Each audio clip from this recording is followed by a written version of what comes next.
दोस्तों आज की इस वीडियो में मैं आपको बताने वाला हूँ पनामा सिटी में होने वाले आज के ज़लज़ले के बारे। दोस्तों आज ही पनामा सिटी में ज़लज़ला हुआ है, जिसमें एक खबरसां एजेंसी के मुताबिक आज ही पनामा सिटी के मुख्तलिफ इलाकों में ज़लज़ले के झटके महसूस किए गए। दोस्तों ज़लज़ला पैमा मरकज़ के मुताबिक आज ही पनामा में 4.6 शिद्दत का ज़लज़ला हुआ है।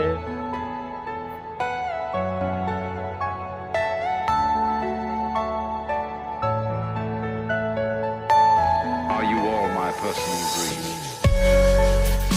दोस्तों आखिर में आपसे छोटी सी गुजारिश है कि हमारे चैनल को सब्सक्राइब ज़रूर करें।